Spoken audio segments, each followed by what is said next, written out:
오늘 미국 시장 3대 지수 나스닥 플러스고요. S&P 500 지수는 뭐 거의 보합 수준이고 다우 살짝 밀렸습니다. 어제 유럽장도 그렇지 그렇게 좋진 않았고 어제 아시아장도 안 좋았거든요.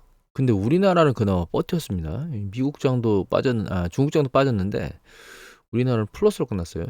최근 보면 잘 버티고 있는 상황입니다, 지금. 음, 원자재 가격 같은 경우에는 유가가 지난번에 감산으로 인해서 80달러대 넘어서 왔다 갔다 하다가 80달러를 깨고 내려왔습니다. 79달러 하고 있고요. WTI가 10년 국채 수익률 다시 밀고 올라가고 있습니다. 5.2, 뭐 5.75 뭐 이런 얘기를 하는 사람들이 있죠. 그것 때문에 다시 강세로 넘어가고 있습니다. 달러 인덱스는 뭐 약세를 보인 데도 강세를 보인 데도 왔다 갔다 하지만 100달러를 깨지 않고 계속 그 언저리에서 헤매고 있습니다. 우리나라는 좀 상황이 특이해요. 여기 보시면 우리나라 거 차트 볼까요? 네, 우리나라 차트 보면 이 이게 원래 여기 보시면 주가가 추세적으로 이렇게 올라가면 이게 환율입니다. 이게 원달러 환율입니다. 이게 주가가 우리나라 코스피 주가 이렇게 올라가면 이 원달러 환율이 좀 내려와 줘야 돼요. 이게 이제 저 긍정 패턴이거든요. 그리고 이제 그 주가 내려가면 환율이 쭉 올라가는 게 이제 일반 패턴인데 어느 시점부터 우리나라가 어느 시점? 최근 패턴을 보면 이 같이 올라가고 있어요. 보면 주가 올라가고 있죠. 근데 환율도 올라가고 있습니다. 근데 달러 인덱스가 최근 강세를 보이는 게 아니거든요. 달러 인덱스는 힘을 꼬물딱꼬물딱 잃어가고 있는데 잃고 추세를 뭐 방향성을 잃고 있는데 지금 100달러 초반에서 우리나라 환율은 올라오고 있어요. 주가 올라가는데도 불구하고 물론 그 투자자들의 매매 동향을 보면 이거 외국인 주식시장 코스피 지수입니다. 여기 4월 달 들어서는 여기 한 5천억 정도 팔았나요? 그런데 여기 이제 보면 매수 규모가 상당히 5천억이 한 1조 정도 1조 좀 넘네. 한 1조 2, 3천억 정도 팔았는데 여기서 산 거 보면 훨씬 더 그 양이 많거든요. 매수양이. 그럼에도 불구하고 이게 원달러 환율이 이제 올라간다는 건 우리나라 통화 가치가 떨어지고 달러 가치가 올라간다는 뜻인데 달러가 부족하죠. 부족하다는 뜻인 거거든요. 결과적으로. 이게 지금 무역 지수나 이런 것이 수지가 안 좋아서 경상수지나 이런 것들이 적자 구조가 있어서 이런 패턴을 보이고 있는 것처럼 보이는데 일단 주식시장 자체에서 해석하기에는 상당히 좀 좋은 패턴은 아닙니다. 제가 여기 달러를 사놨다고 요 언저리에 샀다고 제가 말씀을 드리긴 했었는데 이 언저리에 샀거든요. 1300원 넘기 전에 그때 샀는데 최근 패턴이 좀 이상합니다. 이게 여기 전고점을 다시 가는 건 지금 시점에서 언저리가 올라간다 하더라도 빠른 속도로 올라가진 않을 거고요. 주가가 아랫방향으로 확 밀릴 때 그때 한번 확 튀면서 올라가는 그런 모습을 보이게 될 겁니다.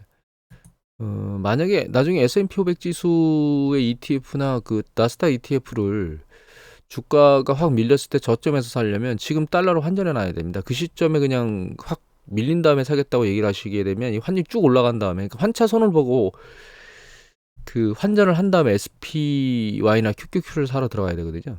네, 그런 생각을 가지고 계신 분도 일정 부분 환전을 해가지고 가지고 있어야 됩니다. 여하튼, 여하튼 우리 최근 주식시장을 보면요, 이게 유럽 시장이 제일 세요. 여기 보시면 이게 캔들 차트가 S&P 500 지수고, 그 다음에 여기 노란 거, 요 노란 게 지금 상해 지수입니다. 그 다음에 여기 주황색 있죠? 주황색, 요게 우리나라 코스피 지수거든요. 이 파란 게 이게 닥스입니다. 독일에. 보시면 이 추세선상 최근 조정이 끝나고 올라온 이 저점을 찍어보면 상하이 지수는 위드 코로나로 갔는데도 불구하고 사실 강도가 그렇게 세진 않아요. 오히려 미국이나 우리나라보다 약합니다. 지금 주식시장이. 닥스는 굉장히 빠르고요. 닥스 같은 경우에는 이미 코로나 팬데믹 터지기 이게 그러니까 조정 코로나가 아니고 요번 조정 전까지 올라갔어요. 정오점까지. 여기 보시면 여기 지금 조정 국면이 여기였거든요. 근데 여기 언저리까지 지금 다 밀고 올라왔거든요. S&P 500지수는 저 위에 있고 우리나라 지수 같은 경우도 저 위에 있는데 지금은 유럽장이 가장 센 편입니다. 지금. 물론 이제 밀려 내려오는 강도가 상대적으로 약해서 그렇긴 한데 최근 밀려 올라오는 강도도 굉장히 빨라요. 뭐 어닝 시즌 나오면서 이게 어제입니다. 이거 어제고 이 미국 미국 일자로 어제 이제 우리나라 거 보면 오늘 거 보면 이게 오늘이거든요. 테슬라는 보면 뭐 기대치에 저기 뭐야 그 매출도 주당이익도 반영을 못했고 ASML 같은 경우에는 매출이 반영을 못했습니다. 금융주 쪽은 괜찮게 나왔어요. 근데 하여튼 이런 움직임에서 주식시장이 환호를 하면서 반응을 하고 있지는 않거든요. 이런 관점에서 놓고 보면 지금 이게 지금 한동안 밀려 올라왔는데 아 이거 밀려 올라온 끝자리에 다 온 거 아니야? 라는 생각을 지금 계속하게 만들고 있습니다. 이게 긍정 시그널이 있어야 이거 한 단계를 더 밀고 올라갈 건데 뭔가 긍정 시그널이 없어요 지금. 또 기술적으로 보면 기술적 지표들을 좀 보면 요게 그 CNN 비즈니스의 피어링 그리드거든요. 이게 강도가 빠른 속도로 올라왔는데 이게 약간 강도가 조금씩 떨어지는 느낌을 보이고 있습니다. 이게 윗방향에서 이제 강도가 떨어지기 시작하면 이게 밀리는 거거든요. 주가가. 요거는 그 금융시장 불안정성이 있어서 확 들렸다가 OFR입니다. 오피스 오브 파이낸셜 리서치에서 발표하는 OFR인데 보시면 이제 들렸다가 안정화 국면으로 내려가고 있어요.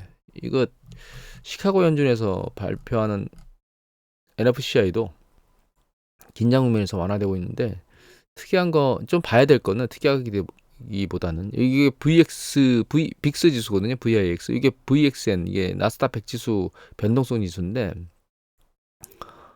나스닥 100 같은 경우에는 아직은 아닌데 살짝 좀 들려 있긴 한데 아직은 과거보다 2021년도보다 여기 얘를 보면 요거 빅스 지수거든요. S&P 500 지수는 보면 2001년도께 바닥을 치는 요 시기까지 내려왔어요. 직전 바닥은 뚫고 이미 여기까지 내려왔거든요. 근데 이 시기에는 시장의 불안정성이 지금하고는 훨씬 더 낮은 수준에 있었을 때입니다. 그리고 경제 상황이나 이런 것들도 경제 지표나 이런 것들도 상당히 좀 괜찮은 시기에 있었던 때거든요.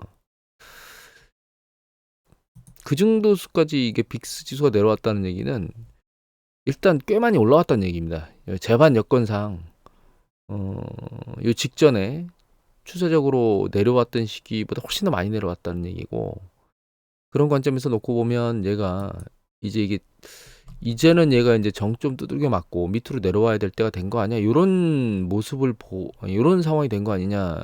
이렇게 생각이 들고 있습니다. 물론 이게 다른 재반 여건, 기술 지표, 뭐 이동 평균선이라든가 아니면 그 추세선, 추세 방향성 혹은 자금 플로우 이런 것들이 지금 현재 나쁜 상황을 보이고 있지는 않거든요. 아직까지. 근데 이벤트 중에 이제 밀고 올라갈 만한 이벤트가 있겠느냐 이런 생각이 좀 꼬물딱꼬물딱 올라오고 있습니다. 이 이익 발표 이익 발표가 이렇게 보시면 그렇게 나쁘진 않거든요. 초록색으로 나오죠. 많이. 이런 상황이면 주식시장이 좀 탄력을 받고 올라가야 되는데 그러진 못하고 있다. 그게 이제 지금까지 본 어떤 기술적 지표라든가 전반적인 상황에서 이렇게 문제가 야기되는 거 아니냐. 또 추가적으로 좀 봐야 될 거는 여기 보면 이제 연합뉴스 강건택 기자께서 4월 20일 올린 그 베이지북 얘기들을 쭉 실어놨거든요. 보시면 소비 지출은 다소 감소하고 물가 상승률 상승속도는 느려지는 것 같다. 그래서 뭐 블룸버그 같은 경우는 5월달 0.2 올린 뒤 인상 중단에 힘을 주고 있다 이렇게 해석을 하고 있습니다. 그래서 이거를 하나 보면 이게 이제 미국의 네 가지 중요 지표를 끄집어내서 보는 건데 리테일 세일 같은 경우는 최근 이제 추세적으로 계속 내려오고 있어요. 그래서 이 밑에 보면 이게 이제 네 가지입니다. 고용하고 생산하고 그다음에 실질 소매 판매하고 실질 소득이거든요. 아직 실질 소득은 안 나왔고 실질 소매 판매가 연 2달 연속 힘을 잃어갖고 요 1월 달 제외하고 나면 거의 5달 연속 힘을 잃어가고 있어요. 그렇게 좋지는 않다는 뜻인 거죠. 이게 리테일 세일이거든요.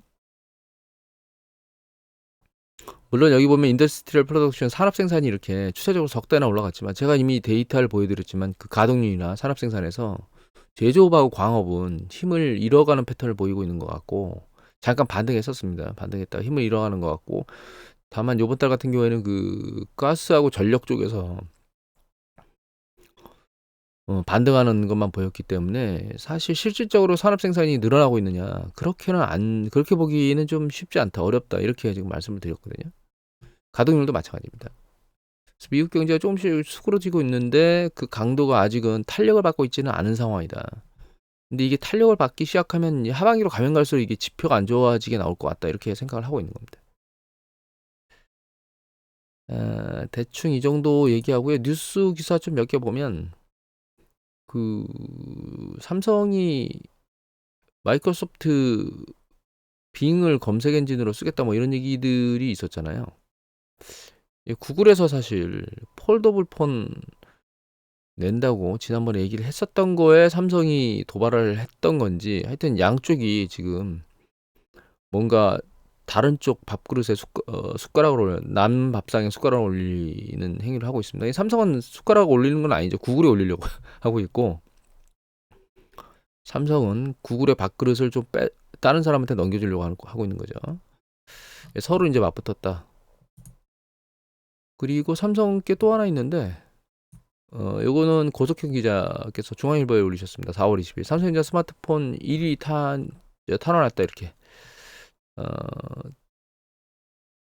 작년 4분기에 애플한테 1위자를 내줬는데 다시 1위를 끄집어 올렸다.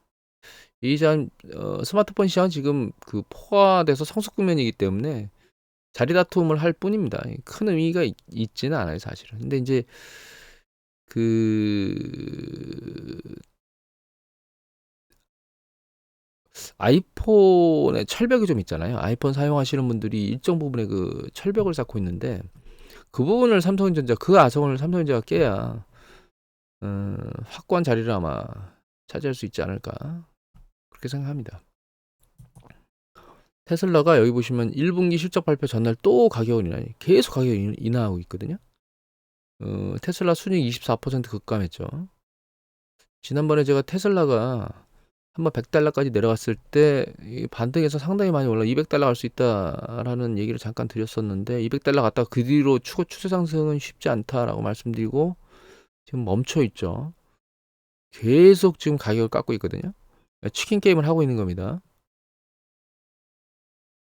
얘가 잠깐 심호흡을 해서 또 말소리가 잘렸을 수도 있는데 그 테슬라 패턴을 볼까요? 차트를.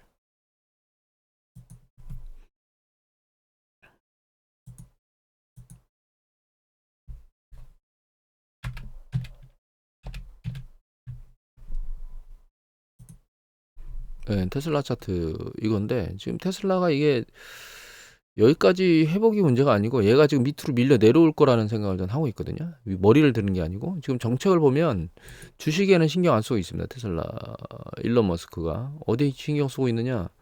그 같이 경쟁하고 있는 애들 짓눌러서 자기가 점유율을 늘리고자 하는 쪽으로만 가고 있거든요. 그래서 그 가격을 계속 내리고 있고 아마 이 가격 경쟁에서 일부 그 중소 자동차 업체들은 소멸될 수도 있는데 걔네들이 지분이 그렇게 포지션이 크질 않기 때문에 사실 포지션 큰 데들은 이미 그 전통적으로 내연기관을 만들고 있는 기업들하고 중국 기업들이잖아요.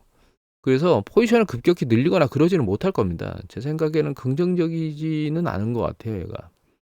다만 계속 이제 우리가 우려해야 될 거는 전기차 보조금 관련해서 좀 더 보조금을 받기 어려워진다거나 가격이 비싸면 보조금을 철폐하는 방향으로 계속 가고 있거든요. 그게 전기차만 내고 있는 테슬라 그리고 탑이고 성장률이 굉장히 빨랐던 테슬라한테 긍정적이냐?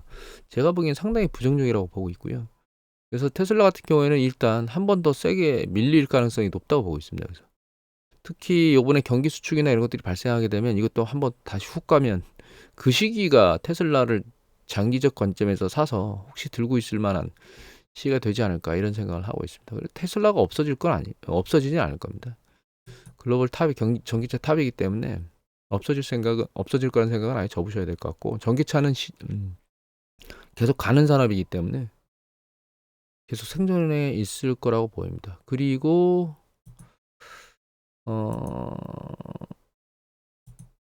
우리나라 같은 경우에는 쌀이 너무 많이 생산돼서 정부에서 쌀을 다 못 사주니까 그 쌀 중에서 그 생산량이 높은 쌀을 그 없애버리고 다른 걸로 전환시켜 주겠다. 뭐 이런 행동을 했잖아요. 그게 지금 법안이 통과됐는지 정부가 추진하고 있는지는 제가 잘 모르겠습니다. 그 뒤로는 추적을 안 해봤는데 올해 전 세계에 쌀이 부족할 거랍니다. 우리나라는 뭐 쌀이 풍부하니까 쌀값이 그렇게 흔들리지는 않겠죠. 제 생각에는 우리나라가 쌀을 생산이 풍부해지더라도 그거를 정부에서 어떤 형태로든 좀 커버를 하고 가는 게 사실 긍정적인 거 아닌가라는 생각을 하게 됩니다. 왜냐하면 기후변화가 굉장히 심해져가지고 이런 일들이 자주 발생할 수 있을 것 같거든요.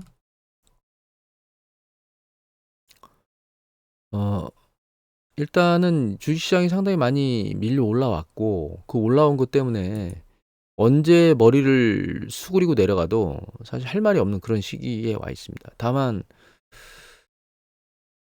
특별히 얘가 머리를 숙이고 내려가야 될 이슈는 아직 없긴 한데 이제 향후에 이제 지금 이제 마지막으로 남은 거는 연준이 5월 달에 기준금리를 인상하느냐 인상 안 하느냐 뭐 향후에 그 어느 정도 올리겠느냐 이런 얘기들에 대한 부분이 점점 또 시장에서 계속 올라올 거고 인플레이션 압력은 이제 잡혔다고 봐야 될 것 같아요. 그 마지막 거론됐었던 그 오펙 감산 때문에 오펙 감산이 아니고 그 일부 에너지 그러니까 석유 생산국의 감산 때문에 유가 올라가면서 뭐 유가 100달러 맨날 그 유가만 나오면 헛소리를 잘하는 골드만삭스에서 100달러 얘기도 나왔었는데 그런 부분들이 이제 일어나지 않을 것 같은 흐름들이 일어나고 있죠. 오늘 그 유가 미국의 재고가 석유 재고가 급격히 줄었는데도 불구하고 좀 유가가 올라간 거거든요.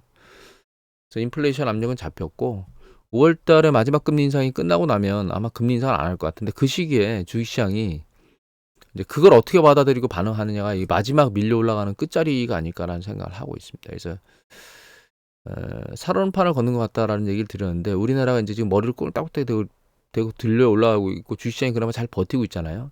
이 버티는 게 얼마나 갈지 개인적으로 좀 궁금합니다.